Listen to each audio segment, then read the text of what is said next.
نحمدہ ونصلی علی رسولہ الکریم اما بعد فاعوذ باللہ من الشیطان الرجیم بسم اللہ الرحمن الرحیم۔ ناظرین کرام، آپ دیکھ رہے ہیں دی میمن ٹی وی کی خصوصی نشریات رب کی نعمت ہے رمضان میں۔ یہ ہے ہمارا سیگمنٹ ہوا کی بیٹی، جس میں میں ہوں آپ کی میزبان صفا کاشف۔ گناہوں سے مجھ کو بچا یا الہی، گناہوں سے مجھ کو بچا یا الہی، مجھے نیک انسان بنا یا الہی، میں بیکار باتوں سے بچتی رہوں، میں بیکار باتوں سے بچتی رہوں، کروں تیری حمد و ثنا یا الہی۔ سبحان اللہ۔ رمضان المبارک میں جہاں بے پناہ برکتیں و رحمتیں سمیٹتے ہوئے آگے بڑھ رہا ہے، وہاں ایک ایسی عبادت جو کہ بحیثیت مسلمان ہمیں اپنے رب کا قرب حاصل کرنے کا ذریعہ بنتی ہے، جس میں انسان دنیا کی تمام مصروفیات کو ترک کر کے عبادت میں دل لگاتا ہے اور اپنے رب کا قرب حاصل کرتا ہے۔ جی ہاں ناظرین، میں بات کر رہی ہوں اعتکاف کی۔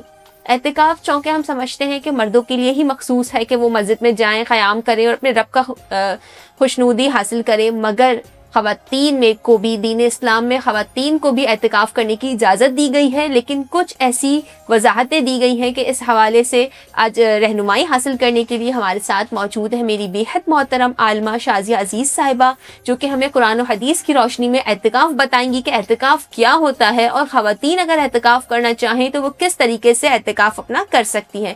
تو آئیے اپنے پروگرام کے سلسلے کو آگے بڑھاتے ہیں اور انہیں خوش آمدید کہتے ہیں۔ السلام علیکم ورحمۃ اللہ وبرکاتہ۔ وعلیکم السلام ورحمۃ اللہ وبرکاتہ۔ کیسے مزاج ہیں آپ کے؟ الحمدللہ رب العالمین۔ شازیہ صاحبہ، رمضان المبارک جس طرح سے آگے بڑھ رہا ہے، اس میں ایک ایسی مخصوص عبادت جسے ہم اعتکاف کہتے ہیں، آج ہم اس ٹاپک پہ آپ سے بات کریں گے۔ سب سے پہلے ہمارے ناظرین کے لیے بتائیے گا کہ اعتکاف کہتے کسے ہیں؟ الحمدللہ رب العالمین والصلاة والسلام علی سید الانبیاء والمرسلین، اما بعد فاعوذ باللہ من الشیطان الرجیم، بسم اللہ الرحمن الرحیم۔ اعتکاف کے لغوی معنی ہیں تعظیم کی نیت سے کسی جگہ پر ٹھہرنا۔ صحیح۔ اچھا، ساتھ ساتھ ہمیں یہ بھی بتائیے گا کہ اعتکاف کی شرعی تعریف کیا ہے؟ اعتکاف کی شرعی تعریف یہ ہے کہ عبادت کی نیت سے اللہ تبارک تعالیٰ کی رضا کے لیے کسی جگہ کو مخصوص کر کے وہاں عبادت کی نیت سے ٹھہرنا، لیکن عورتوں کے لیے یہ افضل ہے کہ وہ اپنے گھر میں کوئی جگہ نماز کے لیے مخصوص کر لے اور وہاں اعتکاف کریں۔ صحیح۔ جہاں ہم اعتکاف کے حوالے سے بات کر رہے ہیں تو ہمارے ناظرین کے لیے بتائیے گا کہ اعتکاف میں ہمارے پاس قسمیں کتنی آتی ہیں؟ دیکھیں، اعتکاف کی 3 قسمیں، اعتکاف کی 3 قسمیں ہیں: اعتکاف واجب، اعتکاف سنت اور اعتکاف مستحب۔ اچھا، ساتھ ساتھ جیسے آپ نے ہمیں قسمیں بتائی ہیں، تو اب ان قسموں کو بھی تھوڑا سا ہمارے ناظرین کے لیے ایکسپلین کیجیے گا کہ اعتکاف واجب سے آپ کی کیا مراد ہے؟ اعتکاف واجب سے یہ مراد ہے کہ کسی نے منت مانی کہ میری فلاں رقم رکی ہوئی ہے، تو اللہ تبارک تعالیٰ وہ میرا اٹکا ہوا کام ہو جائے گا تو میں 1 دن کا یا 3 دن کا اعتکاف کروں گی، یا میرا بچہ بیمار ہے اس کو صحت مل جائے گی تو میں اعتکاف کروں گی، تو اس کو کہتے ہیں اعتکاف واجب۔ اچھا، ہمارے ناظرین کے لیے بتائیے گا کہ اعتکاف سنت کسے کہتے ہیں اور شرعی حیثیت کیا ہے اعتکاف سنت کی؟ دیکھیں، یہ ہے کہ 20ویں رمضان کو سورج ڈوبتے وقت اعتکاف کی نیت کی اور مسجد میں ہو، اور 30ویں رمضان کو غروب کے بعد چاند ہونے کے بعد نکلیں، یہ سنت کفایہ ہے۔